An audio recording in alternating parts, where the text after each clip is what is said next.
오늘 저는 넘어지지 않는 비결이라는 제목으로 말씀을 통해서 함께 귀한 은혜 나누는 시간 갖기를 원합니다. 지구촌에는 천연 요새, 다시 말하면 난공불락의 요새가 있습니다. 난공불락의 요새 중에 가장 유명한 성이 사대라고 하는 성입니다. 요한계시록 3장에 보면 7영과 7별을 가지신 주님께서 사대 교회를 책망하시는 장면이 있습니다. 내가 내 행위를 아노니 내가 살았다 하는 이름은 가졌으나 죽은 자로다. 여러분, 사대 사람들이 사는 성은요, 절벽 위에 툭 튀어나온 지형에 있기 때문에 그 성을 함락시킬 수가 없었습니다. 그 성을 공격할 사람들이 없었다고 하는 겁니다. 그런데 고레스 왕이 내가 저 사대성을 함락시키고 만다는 그런 야심을 가지고 군대를 이끌고 그 성을 포위했습니다. 하지만 올라갈 방법이 없었어요. 올라갈 방법이 없자 고레스는 저 성에 들어갈 수 있는 방법을 알려주는 사람에게는 큰 상금을 주겠다, 이렇게 공포를 합니다. 모든 군인들이 엄청난 상급을 받기 위해서 애를 썼지만 방법을 찾아내지 못했습니다. 그런데 어느 날 사대성의 한 보초병이 잠을 이기지 못하고 조는 바람에 그 머리에 쓰고 있었던 투구가 떨어져서 절벽 아래로 떼굴떼굴 굴렀습니다. 투구가 벗어지자 보초병이 잠에서 깜짝 깨가지고 보니까 자기 지금 투구가 굴러가고 있는 것입니다. 이 보초병이 주위를 살피더니 자기들만이 아는 비밀 통로로 내려와서 자기 투구를 가지고 다시 올라갔습니다. 그것을 고레스 왕의 한 병사가 그것을 본 것입니다. 병사가 그 사실을 고레스 왕에게 보고를 합니다. 그래서 고레스 왕의 병사들이 그 비밀 통로 그 절벽을 올라서 사대성을 함락해 버립니다. 사대 사람들은 그 길은 자기들만이 아는 길이라고 생각하기 때문에 고레스 왕의 군사들이 그 길로 돌아올 줄을 꿈에도 생각하지 않았습니다. 그러니까 당연히 경비도 세우지 않은 겁니다.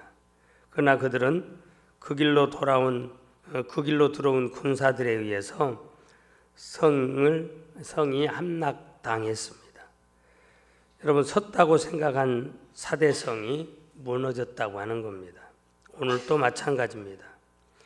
내 집, 내 가정, 내 사업, 내 믿음은 든든해. 여러분, 이렇게 큰 소리치고 그리고 그렇게 살아가면 그건 아니에요. 무너질 수 있습니다. 반드시 무너진다는 내용이 아니고 우리가 할 일을 제대로 하지 않으면 무너질 수 있다고 하는 겁니다. 여러분, 우리 자신도 마찬가지예요. 내 아내, 내 남편, 내 아들, 내 이웃 더불어서 믿음 생활을 잘하는 분들도 여러분 무너지지 않도록 해야 돼요. 우리나라도 마찬가지입니다. 무너지지 않도록 조심하고 상대방도 무너지지 않도록 여러분 마음을 써서 배려해야 됩니다. 이 고려라고 하는 나라에 유명한 장수가 있죠. 강감찬 장군입니다. 이분이 거란족을 물리치고 돌아왔을 때 그 당시 왕인 현종이 강감찬 장군을 아주 환영을 하고 승리를 축하합니다. 특별히 승리를 축하하기 위해서 그를 위해서 잔치를 배설을 해요. 그러니까 그 잔치의 주인공은 왕이 아니고 강감찬입니다. 그 장군이에요. 요즘에는 식사를 할 때 밥은 어때요? 섭섭해서 조금 먹는 정도지만 그 당시에는 식사할 때 주식이 밥입니다. 이게 밥을 얼마나 많이 이렇게 이 밥에다가 지금은 그릇도 좁지만 그 당시는 밥그릇이 지금 밥 3개, 4개, 5개 들어갈 정도로 밥그릇이 크죠. 또 높은 분들이 식사를 할 때는 반드시 그 밥그릇을 뚜껑을 덮어야 돼요. 먼지가 날아드는 거, 벌레가 날아드는 거 이런 것도 방지도 하고 또 온도도 유지하고 그래서 식은 밥을 안 먹도록 그렇게 하는 겁니다. 그래서 여러분 이제 잔치상을 받았는데 배가 고픈지라 강감찬 장군이 이렇게 자기의 밥뚜껑을 여는 순간 자기의 밥그릇이 비어 있는 것을 보았습니다. 물론 이거는 주방에서 일하는 분들이 실수한 겁니다. 하도 많은 사람들 밥을 하다 보니까 밥그릇에다 다 담았는데 실수로 빈 그릇을 이 강감찬 장군의 그 밥상에 놓은 거예요. 여러분이라면 어떻게 했겠습니까? 이 고얀지고 했을까요? 강감찬 장군은 조용히 옆에 있는 사람에게 나 화장실이 급해서 화장실 좀 다녀오겠다고 그렇게 말하고 밖으로 나왔습니다. 그리고 주방에 들어가서 여보게들 내 밥그릇에 지금 밥그릇이 비어 있으니까 왕이 알면 큰일 나죠. 그러니까 내가 다시 들어가거든 내 뒤를 따라오면서 이렇게 하게. 장군님이 화장실 간 사이에 밥이 식었을까 봐서 새 밥으로 교체해 드리겠습니다 하고 살짝 놓고 빈 그릇을 가지고 가게. 그래서 여러분 그 실수한 사람들을 세워줬다고 하는 그런 일화가 있습니다. 오늘 본문은 저와 여러분들에게 말씀해요. 그런즉 선줄로 생각하는 자는 넘어질까 조심하라. 내가 굳게 섰다고 생각하느냐? 그러면 조심해라. Be careful이라는 단어를 쓰고 있어요. 조심해라. 여러분 우리가 천국으로 이사 가기 전까지는 누구든지 무너질 확률이 있습니다. 왜입니까? 사탄이 우리를 넘어뜨리려고 호시탐탐 기회를 엿보고 있어요. 마귀는 항상 틈을 타려고 해요. 빈 틈을 노리고 있습니다. 우리 교회 밑에는 청석 바위가 깔려져 있어요. 교회 이 교육관 건물을 지을 때 저 오른편에 있는 것은 제가 보기에 오른편, 여러분 왼편에 있는 교육관 건물은 그냥 위에다가 지하를 안 파고 세웠으니까 별 문제가 없었지만 이곳은 식당이라는 지하를 팠기 때문에 그 청색돌을 쪼개내는데 너무 힘들어서 좌우간 그걸 깨다가 어떤 일도 있었고 하는 에피소드가 있었어요. 그만큼 우리 교회 밑에는 청석 아주 질기면서 깨지지 않는 그 돌이 다시 말하면 반석 위에 세워져 있습니다. 그런데 여러분 그런 청색 돌이라도 금이 조금만이라도 가면요 그걸 깨뜨릴 수 있다는 거예요. 어떻게? 물만 부으면 된대요. 겨울에 얼었다가 여름 또 봄에 녹았다가 그러면서 이 물이 별것 아닌 것 같은데 그러면서 그 강한 바위도 깨트린다고 하는 겁니다. 여러분 내가 무너지지 않고 사는 길, 다른 사람이 사는 길, 나도 살고 너도 살고 우리 모두가 사는 길이 무엇이냐 하는 겁니다. 적어도 오늘 본문은 우리에게 3가지를 말씀해 주고 있어요. 첫째가 겸손한 사람입니다. 겸손한 사람은 무너지지 않습니다. 사람이 무너지고 나라가 무너지는 것은 교만해서 그렇습니다. 그래서 잠언 16장 우리가 잘 아는 18절에 보면 교만은 패망의 선봉이요 거만한 마음은 넘어짐의 앞잡이니라 이렇게 말씀하고 있어요. 누구든지 거만하면 자만하면 여러분, 내일 모레 넘어질 수 있다고 하는 거예요. 아무리 든든한 사람, 아무리 견고한 성처럼 자기를 세운 사람이라도 여러분 자만하면, 교만하면 넘어집니다. 여러분, 고린도 성경에 보면 고린도 교회가 제일 많이 무너져요. 근데 그 고린도 교회가 어떤 교회예요? 하나님께서 은사를 막 부어줬죠. 그 당시 문화가 이방 문화, 영적인 전투가 치열하기 때문에 하나님께서 저들의 믿음과는 상관없이 은사를 먼저 부어주십니다. 그런데 방언을 제일 많이 한 고린도 교인들이 무너지고, 애언을 하고 야단스러운 은혜를 많이 받은 고린도 교인들이 제일 많이 무너졌어요. 왜 그랬습니까? 자만했기 때문에, 교만했기 때문에. 우상에 대한 지식이 제일 많다고 자만하다가 저들은 우상 숭배하게 되었고, 영적 지식이 많다고 자만하다가 간음하고, 예수님을 잘 믿는다고 여러분 하면서도 저들은 원망하고 불평했습니다. 그러니까 여러분, 자만하면 그들이 제일 먼저 무너진다고 하는 겁니다. 옆 사람 보고 이야기해 주세요. 자만하면, 스스로 교만하면 무너집니다. 안 무너지려면 어떻게 해야 돼요? 예? 여러분, 상추하고 배추 이야기를 아시죠? 상추는 입을 쫙쫙 벌립니다. 내가 이만큼 컸지롱, 이렇게 예쁘지롱. 그러니까 이파리가 커질수록 사람들이 빨리빨리 따먹죠. 배추는 어때요? 부족해요 하니까 안으로 계속 오므라들고, 배추는 오래 간다고 그러죠. 스스로 자만하면 안 돼요.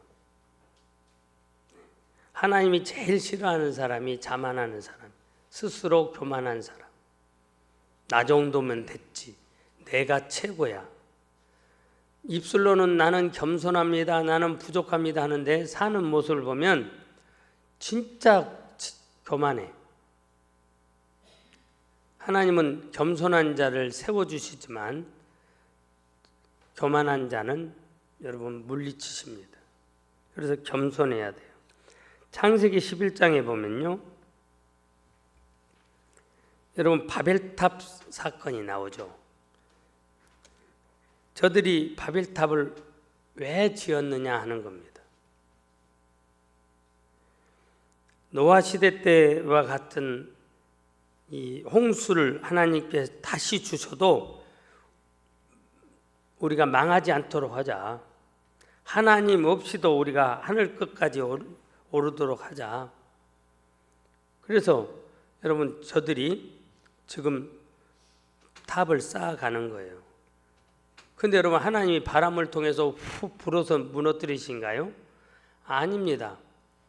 어떻게 하셨어요? 하나님의 방법은 간단했어요. 저들의 언어를 흩어버리셨다 그랬습니다.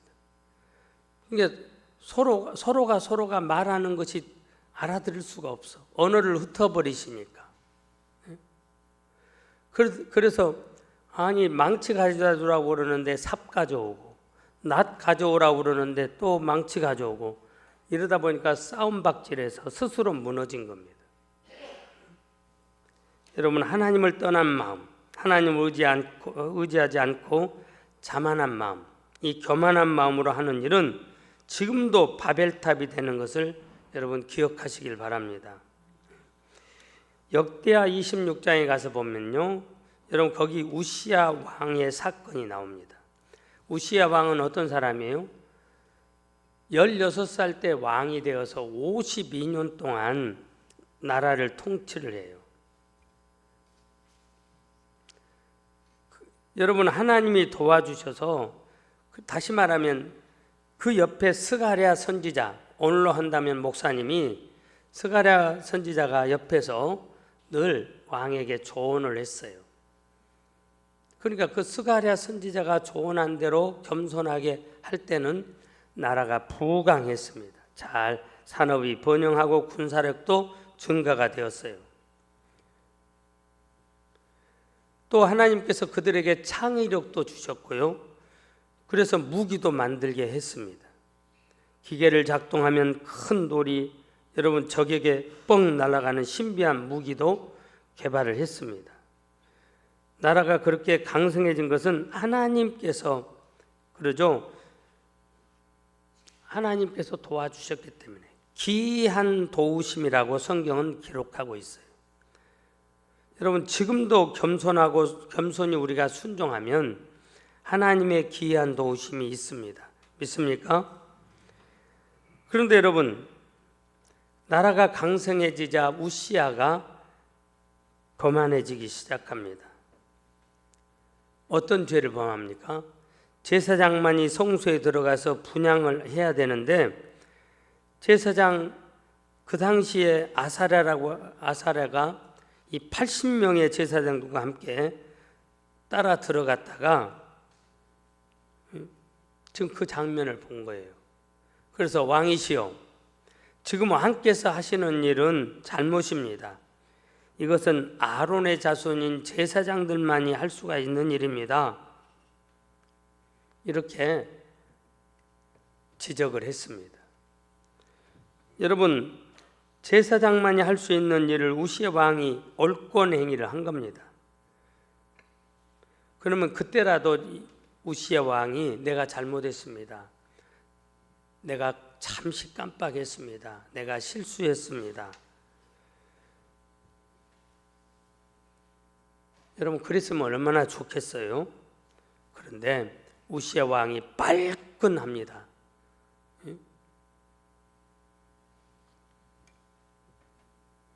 우리나라 어떤 사람도 그렇죠. 발끈해가지고 그 지도자의 그 경로 때문에 많은 사람들이 피해를 입고 있는 거 보시잖아요. 그러죠. 인정하지 않고 다시 겸손한 모드를 취하지 않고 내가 누군데, 내가 감히 누군데 내게 말을 지적을 해? 여러분 그 모습을 하나님이 보신 겁니다. 그래서 우시야 왕에게 나병, 문둥병, 이걸 한센슨시 병이라고 그러죠. 바로 걸리도록 해요. 여러분 그 당시 이 나병은 모르고 3년, 알고 3년, 그리고 터지고 3년이라고 그랬어요. 서서히 진행되는 거예요. 그런데 여러분 오늘 하나님 앞에서 교만 방종을 떤 우시야 왕은 그 즉시 나병 환자가 되어서 궁궐에서 쫓겨납니다. 쫓겨난 우시야는 다시 궁궐에 들어가지 못해요. 별궁에서 살다가 죽었습니다. 교만해서 그렇게 된 것이에요. 여러분 항상 사업을 하든 정치를 하든 무슨 일을 하든 겸손하면 하나님께서 세워주십니다. 그러나 교만하면 여러분 스스로 무너지게 돼 있어요. 이게 영적인 공식이에요. 두 번째, 여러분 오늘 어떤 사람이 넘어지지 않느냐? 믿음 있는 사람이 넘어지지 않습니다. 하나님께서는 믿음 있는 자를 세워주신다 그랬습니다. 로마서 11장에 보면 옳도다 그들은 믿지 아니함으로 꺾이고, 그러니까 믿지 아니하면 꺾이고 너희는 믿음으로 섰느니라. 높은 마음을 품지 말고 도리어 두려워하라. 겸손하라는 거예요. 여러분 베드로가 믿음으로 걸어갈 때는 아무도 걸어보지 못한 그 갈릴리 호수를 걸어갈 수가 있었어요.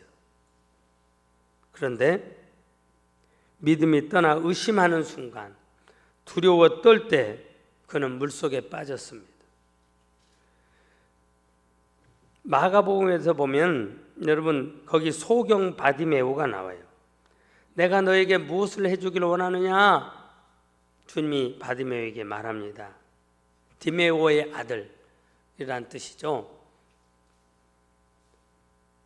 이 바는 아들이란 뜻이에요. 디메오의 아들. 그 당시에는 아버지 이름을 대면 다 압니다. 아, 누구씨 아들이구나. 그러니까 바디메오라는 것은 디메오의 아들이라는 뜻이에요. 그때 주님, 내가 보기를 원합니다. 단순히 외친 거 아니에요. 디메오의 아들 바디메오는 믿음으로 외친 겁니다. 주님이라면 내 눈 띄워줄 줄 믿습니다. 그 믿음을 주님이 보시고 주님이 뭐라고 말합니까? 너의 믿음이 너를 구원하였느니라. 내 믿음이 너를 치료했다. 이런 말씀이에요. 믿습니까?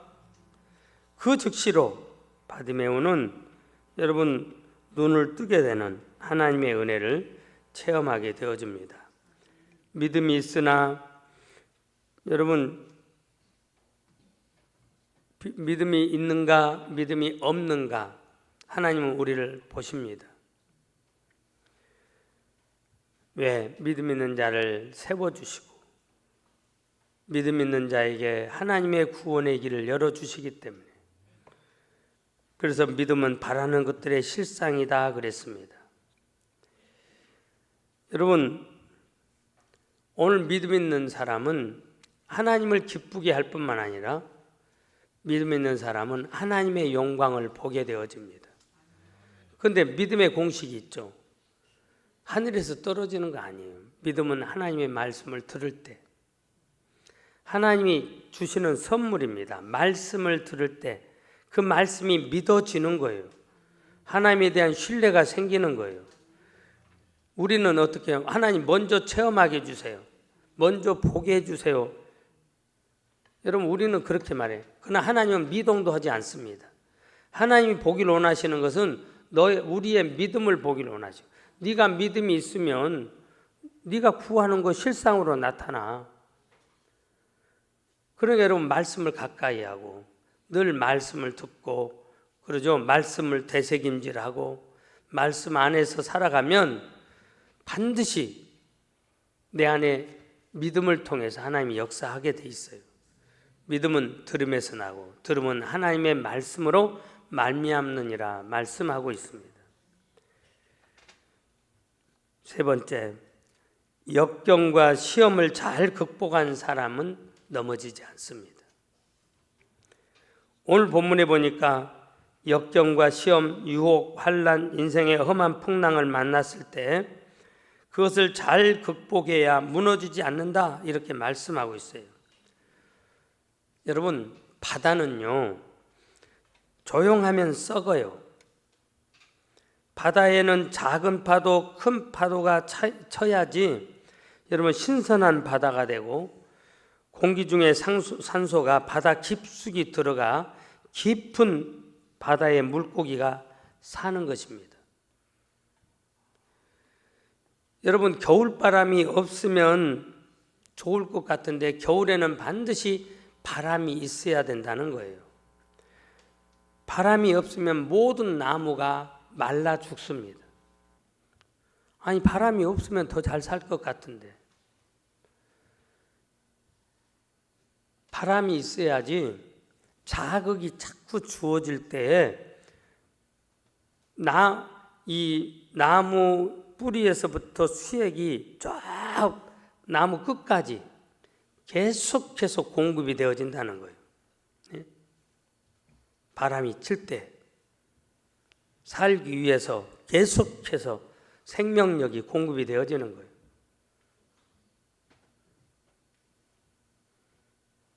그래서 여러분 수분이 잘 공급되어진 그 나무는 얼지 않고 이듬해 봄에 그 새싹이 돋아나고 움이 트고 그래서 꽃이 피고 열매를 맺는다고 하는 겁니다. 무슨 말씀이에요? 여러분 하나님께서는 인생이라고 하는 바다를 항해하는 저와 여러분들에게 찬 겨울바람을 보내십니다. 그러니까 우리 기도 제목을 바꾸라고 그랬죠. 아무 일 안 생기게 해주세요가 아니에요. 그건 내가 살아가는 데 있어서 큰 도움이 되지 않습니다. 주님, 내가 이 일을 통해서 내가 더 빨리 가기를 원합니다. 내가 이 파도에 침몰되지 않도록 주님 나를 붙잡아 주시라고. 내 항해의 끝이 되시는 주님, 나를 붙잡아 주시라고. 우리의 기도 제목이 그렇게 바뀌어야 돼요. 왜? 내게 유익하기 때문에 인생이라고 하는 겨울 찬바람을 하나님이 안 허락하시는 게 아니에요. 허락하신다니까요. 하나님에 대해서 오해하면 안 돼요. 아무 일 없는 것이 복인 줄 알아요. 그렇지 않습니다. 여러분, 저도 여러분들도 문제가 있으니까 하나님을 더 가까이 하고 문제가 있을 때 더 많이 간절히 기도하고 그러죠. 문제가 있을 때 경거망동한 행동하지 않고.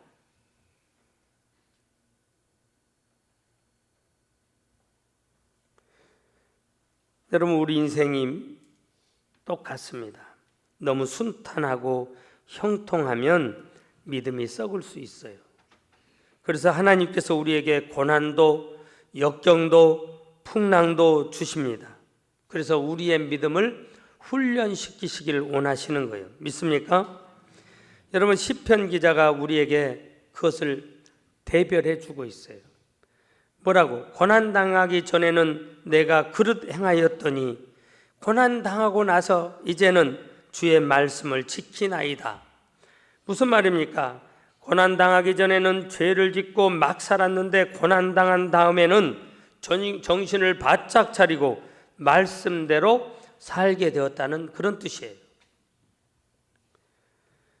또 계속해서 시편 기자는요, 고난당한 것이 내게 유익이라. 뭐요? 저주가 아니에요.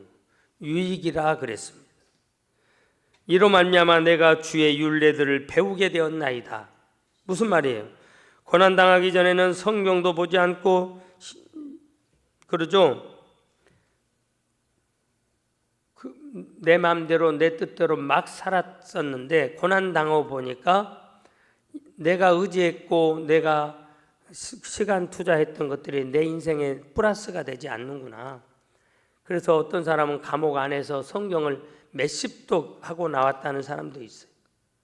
교통사고로 교특범으로 들어가가지고 감옥 살면서 다른 책 보는 것보다도 성경을 읽자. 그동안 못 봤던 성경을 읽자. 그래서 몇십 독을 했다는 거예요.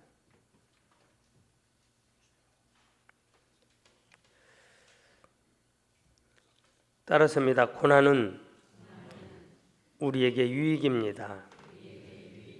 왜? 우리를 하나님 앞에서 살도록 일깨워 주기 때문에. 추운 겨울에 아기를 안고 길을 가던 한 여인이 있었습니다. 너무너무 춥고 지금이야 좋은 시절이지만 아주 오래된 이야기니까요. 그때는 그냥 주로 걸어 다닐 때죠. 마차가 다니는 때니까. 그래서 길에서 이제 쓰러져 죽게 되었습니다. 스스로 이 여인이 나도 우리 아이도 이제 여기서 죽는구나. 그렇게 생각하고 있는데 마침 마차 하나가 지나갑니다. 여인이 온 힘을 다해서 살려주세요, 살려주세요 외칩니다. 아저씨 살려주세요. 우리가 죽게 되었습니다. 마부가 이렇게 보니까 여러분 이 부인이 얼어 죽어가고 있어요. 그리고 아이는 이 부인이 꼭 안고 이렇게 있는데 그 모습을 보다가 이 마부가 마차에서 내려서 일단 아이부터 주라고 아이를 챙기고 마차에다 태웠습니다. 그리고 달려갑니다. 이 애기 엄마는 놔두고 마차는 출발을 하는 거예요. 그러니까 아이를 빼앗긴 이 여인은 어떻습니까? 내 애기 내놓으라고. 그 정신에도 애기 내놓으라고. 그러면서 그 달려가는 마차를 쫓아갑니다. 물론 마부가 지혜로운 사람이어서 그렇게 된 거예요. 나중에 마부가 이렇게 돌아보더니 이 여인이 이제는 살 수 있겠구나. 그래서 마차를 멈추고 이 여인을 태웁니다. 부인, 사실 내가 당신을 골탕 먹이려고 한 게 아니고 내가 당신을 보니까 얼어져 죽어가고 있었는데 그래서 당신을 살리기 위해서 얘기를 뺏기면은 그 모정이 막 폭발하잖아요. 얘기를 다시 되찾기 위해서 달려오다가 보니까 여인의 몸에서 다시 온기가 돌고 땀이 막 비 오듯이 쏟아지고 그래서 이제 살 수 있겠다 해서 일부러 그렇게 한 것입니다. 참 여러분, 그래서 부인도 살고 아기도 살고 그렇게 됐다는 이야기예요. 여러분, 이 마부가 북교동교회 성도일 줄 믿습니다. 이 정도라면 보통 사람이 아니에요. 그러죠? 큰일 할 사람입니다. 시간으로 따진다면 한 20분 정도 이 부인에게 고통을 주었지만 결국은 그 고통이 이 여인을 살게 만들었어요. 여러분, 하나님이 하시는 일을 우리가 이해할 수 없어요. 어제 우리 장로님 중에 한 분이 목사님 왜 내게 이런 일이 일어난지 모르겠어요. 그리고 안수 좀 해주세요 했어요. 제가 안수 안 했어요. 왜 이런 일이 일어나는지 모르겠다고. 여러분, 합력에서 하나님이 선을 이루십니다. 선을 이루시는데 거기에는 우리가 알지 못하는 선이 있어. 유익함이 있어요. 하나님께서 말씀하시는 교훈이 있는 겁니다. 그걸 스스로 찾는 거예요. 제가 웃자고 싸 돌아다니지 말라고 내가 그렇게 이야기했지만 그거는 시험들 이야기가 아니고요. 운전할 때 방심하면 안 된다. 조심해라. 미리 사인 주신 거예요. 만약에 고속도로상에서 그런 일이 벌어졌다면 그러죠. 운전하면서 전화 받고 운전하면서 집중력이 떨어지면 나만 피해를 보는 게 아니에요. 상대방도 피해를 입히게 되고. 그랬을 때는 여러분 그럴 때는 내게 하나님이 사인을 주시는구나. 특별히 운전할 때 조심하라고 그러시는구나. 깨어 있으라고 그러시는구나.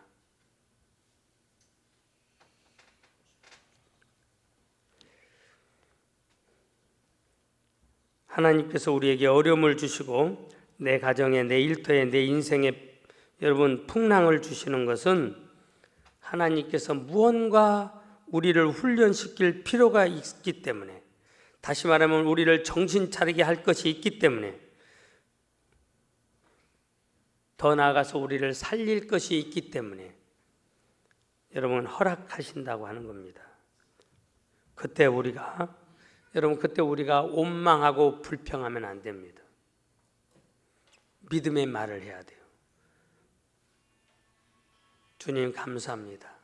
이 정도로 나로 긴장하게 해주시고 깨워주시고 그리고 나로 각성하게 해주셔서 감사합니다. 여러분, 우리가 지금 살아오면서 당하는 어려움들이 가만히 가슴에 손을 얹고 생각해 보세요. 내가 자초한 게 거의 다예요. 하나님이 시험이라는 테스트 하시는 것은, 시련이라고 하는 시험을 주시는 것은 몇 차례 안 돼요. 내가 자초해서 만든 일이에요. 그러면서도 우리는 왜 나만 겪는 고난입니까? 이렇게 하나님 앞에 따지는 거예요. 원망하고 따져요. 여러분, 하나님이 허락하시는 시험이라도 오늘 본문이 우리에게 뭐라고 말씀해요? 너희가 감당하지 못할 시험 당함을 허락지 아니하시고, 내가 자초한 것일지라도 감당하지 못할 것 허락하지 않는다는 거예요. 그 하나님을 믿으시길 바랍니다.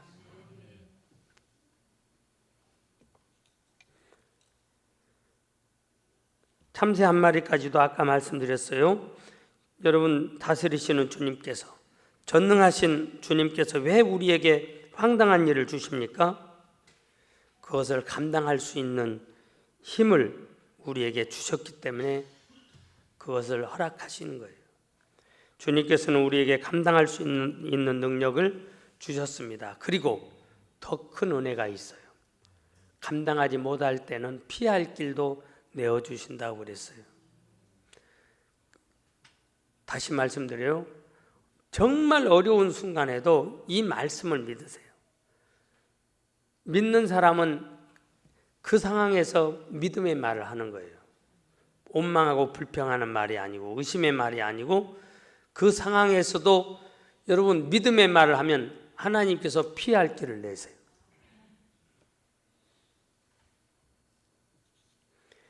하나님은 예비하시는 하나님입니다. 여러분 보세요. 요나야 니느웨 성에 가서 저들에게 회개를 선포해라.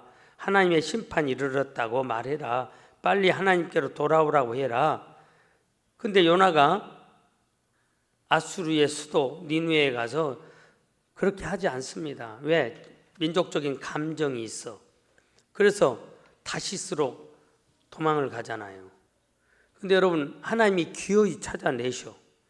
그래서 내 요놈, 내 말에 불순종했지 바로 죽여버리십니까? 아니요. 요나를 훈련시키기까지 여러분 그 요나 선지자 만들기까지 하나님 투자한 게 얼만데. 그래서 어떻게 해요? 잠시 힘들지만 큰 고기 물속에 집어넣습니다. 요나로 정신 차리게 하려고. 그 물고기 뱃속에 있었던 그 기간은 여러분 요나의 일생 중에서 굉장히 짧은 그 기간이지만 그걸 통해서 요나가 어떻게 해요? 사명을 다시 찾고 니느웨 성에 가잖아요. 여러분 하나님께서 예수님을 십자가에 못 박으시고 아무 대책 없이 못 박으신 게 아니에요. 사흘 후에 다시 부활하실 것을 계획하고 계신 분이 하나님이십니다. 합력해서 선을 이루신다는 말은 그거예요. 여러분 하나님께서 우리에게 뭘 허락하셨다면 반드시 하나님께서 길을 또 내십니다. 감당할 수 있도록 해주실 뿐만 아니라 길을 내주시오. 그러나 넘어지는 사람이 있어. 그 어려운 상황 속에서 하나님이 우리를 보고 계시는데 원망하고 불평하고 짜증내고 믿음 없는 말을 하면 그건 넘어집니다. 그러나 그 속에서 다시 깨닫고 믿음의 말로 고백하는 요나의 그 기도를 들으신 하나님께서 요나를 다시 토해내시잖아요. 정신 차렸구나. 그래서 여러분 피할 길도 얻을 수 있는 저와 여러분들이 되어졌으면 좋겠습니다. 이제 말씀을 마칩니다. 우리 인생길에 여러분 다시 말하면 우리 인생길의 순경 때만 하나님께서 축복하시는 것이 아니에요. 역경도 하나님의 축복입니다. 그러니까 역경 때도 하나님의 무슨 뜻이 계시구나 이렇게 생각을 해야 돼요.